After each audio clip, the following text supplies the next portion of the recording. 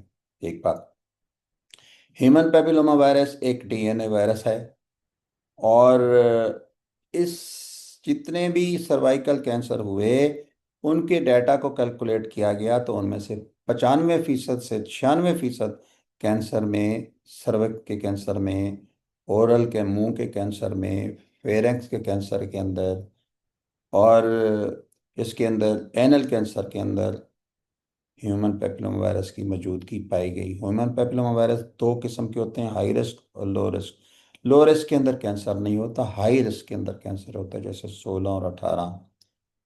ایک بات، ویکسین کے بارے میں بتاؤں کہ یہ ویکسین پاکستان میں پہلی دفعہ نہیں لگائی جا رہی، بلکہ یہ 2016 میں ایف ڈی اے نے اس کو اپروو کیا تھا، اور یہ سب سے پہلے گارڈاسل کمپنی نے شروع کی، اور وہ امریکہ میں لگی۔ امریکہ کے بعد پھر اس کے جو اتحادی ممالک ہیں، جن کے میں نام نہیں لینا چاہتا ہوں، وہاں پہ یہ لگائی گئی، پھر اس کے بعد یورپ میں لگی، اور 47 مسلم کنٹریز کے اندر اس ویکسین کو لگایا جا رہا ہے، اور کچھ مسلم کنٹریز کے اندر تو یہ نیشنل پروگرام کا حصہ ہے۔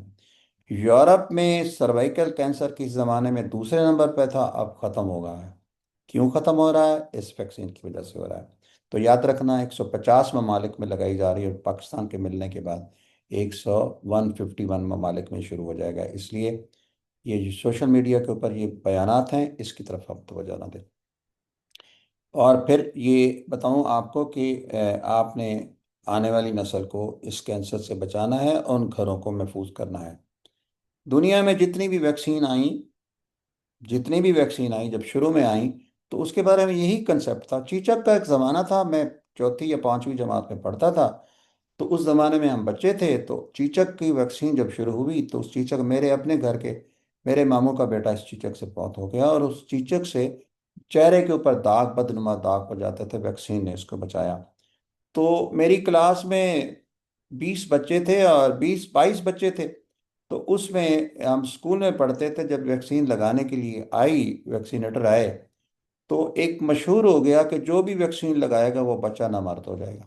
آپ یقین مانیں کہ بستہ چھوڑ کے لوگ چلے گئے، صرف ہم دو بچے، ہم نے ویکسین لگوائی، اور اللہ کا الحمدللہ صاحب اولاد بھی ہیں سب۔ اس کی ایک بات بتاؤں کہ جب بچہ پیدا ہوتا ہے تو موت اور حیات کا خالق کائنات ہے۔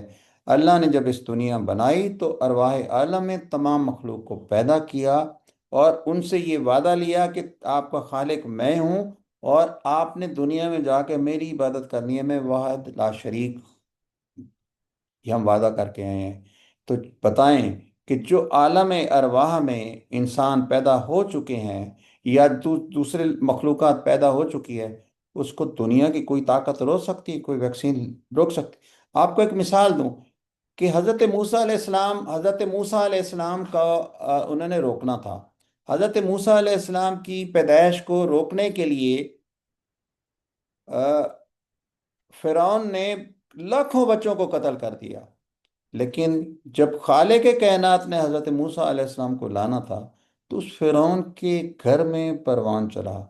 تو یاد رکھیں کہ اگر دنیا حضرت موسیٰ علیہ السلام کی آمد کو نہیں روک سکتی، تو وہ انسان جو دنیا میں پیدا ہوا ہے، وہ اس کی آمد کو آپ کیسے؟ آپ کے ایمان کی کمزوری ہے کہ ویکسین ہمیں ہماری جو نسل کشی کے لیے لگائی جا رہی ہے۔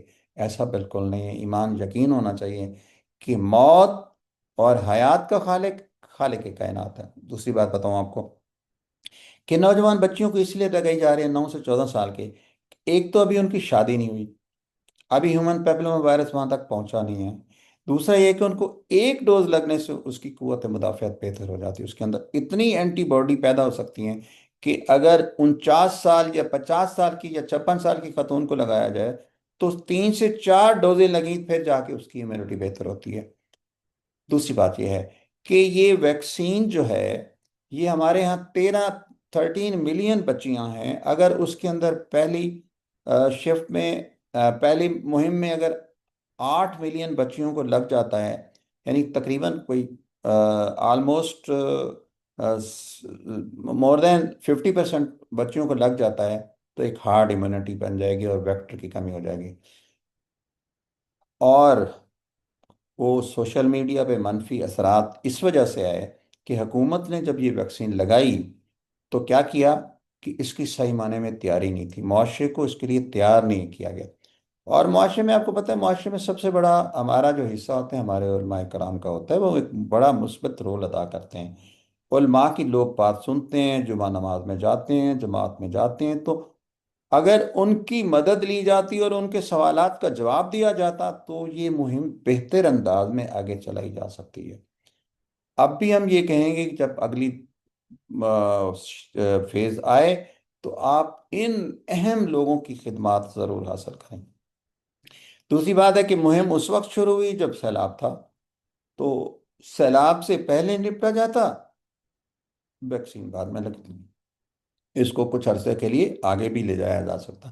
اس لیے میرا نہیں خیال کہ 8 ملین ڈوزز لگیں گی، ریفیوزل بہت زیادہ ہے، منفی اس کی وجہ سے، معاشرے کی پرچار کی وجہ سے۔ تو میرا اپنا خیال ہے کہ آج تک کے لیے جو میری معلومات ہیں وہ 4 ملین ڈوزز لگ رہی ہیں، 50% ٹارگٹ کو اچیو کیا ہے۔ اور اس کی وجوہات یہی ہیں کہ پھر ہمارا فرض ہے، علماء کا بھی، ڈاکٹرز کا بھی، وہ مل بیٹھیں اور اس مسئلے کا حل کریں۔ اور پھر یہ ویکسین زبردستی نہیں لگائی جاتی، ویکسین آپ کی رائے لی جاتی ہے۔ وہ بچیاں جن کی ویکسین لگی ہے پہلے ان کے ماں باپ اجازت ہے، جن کو ریفیوزل ہوئی ان کو نہیں لگی۔ یہ ویکسین مفت نہیں لگائی جا رہی، کوئی بھی ویکسین ہو جو پاکستان میں ای پی آئی کے ذریعے سے لگائی جاتی ہے، حکومت اپنے بجٹ سے خریدتی ہے اور پھر اپنی عوام کو لگاتی ہے۔ تو میرا ایک پیغام تھا کہ اگر کچھ آپ ایک دیکھیں، آپ کو بات بتاؤں، ایک پیغام یہ ہے کہ کبھی بھی نہ سوچیں بیماری کسی گناہ کی وجہ سے ہوتی ہے۔ وہ جو بچے ماں کے پیٹ سے ایڈز لے کر پیدا ہوتے ہیں ان کا کیا گناہ ہے؟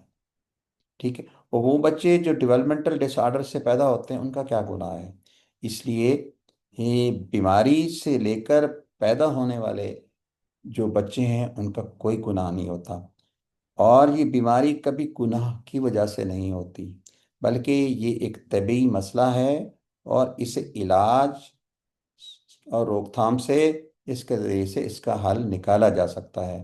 تو میرا پیغام ہے پاکستانیوں کے لیے، اس طرح کے منفی خیالات کہ جی اس سے بانجھ پن ہو جائے گا، بالکل نہیں ہوگا۔ دوسرا ہے کہ اس سے پیریڈ متاثر ہوں گے، بالکل نہیں ہوگا۔ جب ویکسین لگ جائے گی، سروکس محفوظ ہو جائے گی، تو بلکہ بچیوں کے پیریڈز بہتر ہوں گے اور ان کی انفرٹیلٹی بہتر ہوگی۔ انفرٹیلٹی بہتر نہ ہونے کی وجہ سے ان کے یوٹرس اور ان کے اندر مسائل، اور ہیومن پیپلوما وائرس ایک بہت بڑا مسئلہ ہے جو سیکس اور پیریڈ کو متاثر کرتا ہے۔ تو اگر ایک محفوظ ویکسین آپ کی بیٹی کو مہلک سرطان سے بچا سکتی ہے تو پھر ہچکچاہٹ کیوں؟ ہیپاٹائٹس بی کو کنٹرول کیسے کیا ہم نے؟ ویکسین کی وجہ سے۔ دنیا میں جتنی بھی وبائیں ہیں اس کو کیسے کنٹرول کیا ہم نے؟ ویکسین کی وجہ سے۔ تو ہیومن پیپلوما وائرس کی وبا نہیں ہے، لیکن یہ موجود ہے اور اس سے کینسر ہو سکتا ہے۔ اس سے بچاؤ کے لیے آپ ہیپاٹائٹس بی کی طرح، ہیپاٹائٹس بی کی ویکسین لگانے سے اگر آپ کی انفرٹیلٹی، بانجھ پن نہیں ہوا اور بچے نہیں رکے تو اس سے بھی متاثر نہیں ہوگا۔ اور کوئی آپ کے مسلمانوں کی آبادی کو کوئی کنٹرول نہیں کر سکتا، خالق کے کائنات کے ہاتھ میں ہے سب کچھ۔ آئیں اپنے بچوں کو زندگی کا تحفہ دیں، ہیومن پیپلوما وائرس ویکسین لگوائیں، اور اس وائرس سے ہونے والے کینسر سے آنے والی نسل کو محفوظ کریں اور پاکستان کو محفوظ کریں، پاکستان کو ایک صحت مند لوگوں کا ملک بنائیں۔ یہ آپ کو اور میرا فرض ہے۔ اللہ تعالیٰ آپ سب کا حامی و ناصر۔ والسلام علیکم ورحمۃ اللہ وبرکاتہ۔